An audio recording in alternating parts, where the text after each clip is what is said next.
Hi everyone, and welcome to Pre-Calculus Lesson 5.5, Inverse Trigonometric Functions and Their Graphs. So we're going to start off with a review of what is an inverse function. So I would encourage you to pause this video, write down as much as you can remember about inverse functions. We did it way back in Chapter 2. See what you remember, and then hit play and I'll tell you what you may have remembered.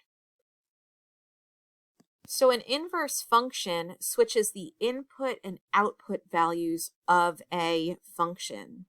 Basically, if you give an output, it will tell you what the input used to be, which means that it's switching the x and y values, which switches the domain and range values. And what this does is it reflects the graph across the line y equals x. Now, the important thing is that an inverse function can only be done on an original function that is 1 to 1. If the original function is not 1 to 1, you cannot do an inverse function. And that's where we used the horizontal line test. If it didn't pass the horizontal line test, then it is not 1 to 1. Okay, so let's look at the inverse trig functions that we can get. The first trig function we're going to look at is sine. Now notice sine does not pass the horizontal line test. Horizontal line going through here would hit the sine function so many times we couldn't even count them all. So we're going to limit the domain to create a 1-to-1 function.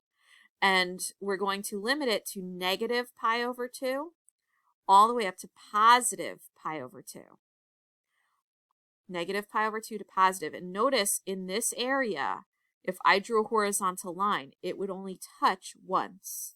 So on the unit circle, we're looking at this right half of the unit circle. And one thing that's really confusing is that we're using the negative angle measures. So this becomes negative pi over 6, negative pi over 4, and negative pi over 3, and negative pi over 2. So just be aware of that. Now also be aware that sine, the original function, the input is the radian, and the output is the y value of this terminal point. So if I'm doing the inverse sine, I can do inverse sine of 1/2, and I would answer pi over 6.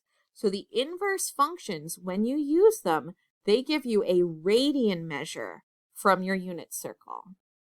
So let's take a look at the inverse sine function and how it's noted, what it's called, and how to use it. Inverse sine function is known as arcsine. Now you can note it as sine with the -1 up here. Notice that this is the inverse function notation. You can write arcsine with an E, or you can use the sine abbreviation, which takes off the E. Again, weirdest abbreviation ever, but that's how it is abbreviated. Now the domain, remember we limit that on our sine function to negative pi over 2 to positive, and what this is going to do for our inverse sine function, that's going to become our range. And our domain is going to be from -1 to +1. So our domain is from -1 to +1. Our range is negative pi over 2 to positive pi over 2. And this is what the graph would look like. Notice it is that reflection across the y equals x line. Now, inverse cosine works the same way, because remember, cosine has a similar graph to sine. So we are still going to limit that domain, and we are still going to be limiting things on our graph. So let's take a look at that one.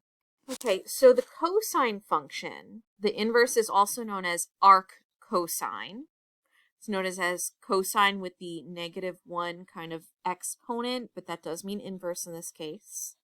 Again, you can call it arccosine with the full word, or arccos, again, with that abbreviation.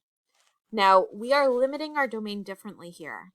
The cosine values, which are the x values, if you start here at 0 radians and go around, they don't start repeating until you get to pi.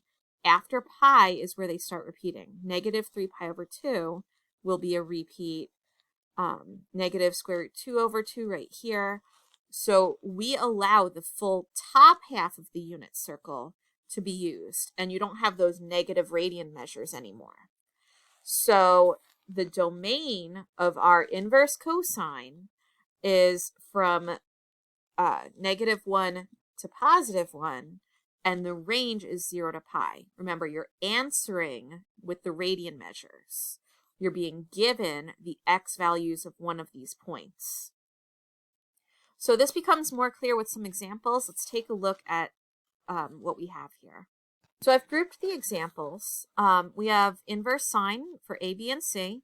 And then for D, E, and F, we have inverse cosine.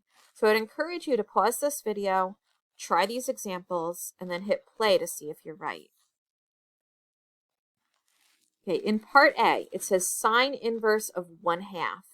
So I'm looking at the y values of the points on the right half of the unit circle, and I look for one that has a positive 1/2. And that's right here. So my answer is going to be pi over 6. So the answer to A is pi over 6. Now, sine inverse of -1/2. Again, I'm looking at the y values on the right half of the unit circle. -1/2 is right here. So my answer is negative pi over 6. Remember, we give the negative values down here. Negative pi over 6. And then finally, sine inverse of 3/2. Notice 3/2 is not on your unit circle. 3/2 is more than 1. This is undefined because it's more than 1. It's outside of your domain. Let's take a look at the cosine values. In part D, they gave you √3/2. So I'm looking at the x values of my points, and I'm looking for a positive √3/2, which is right here at pi over 6. Next is cosine inverse of 0. So again, I'm looking at these x values, and I'm going to give 0, which is right here. So my answer is pi over 2. And finally, they want cosine inverse of 5/7. Now, 5/7 is also not on your unit circle, but it is less than 1. So you should do this on a calculator. And if you type it into a calculator, you will get the correct answer. So I got my calculator out, and to get the cosine inverse, you hit second and then cosine, and then you type 5 divided by 7, close your parentheses, and hit enter, and it will give you the answer of 0.775 and so on. Now, one thing to be aware of is that you're only allowed to give these decimal numbers if it's something that's not on the unit circle. If it is on the unit circle, you want to give a value from your unit circle. So that's it for this video. There is a second video where we talk about tangent, cotangent, and cosecant and secant. So stay tuned.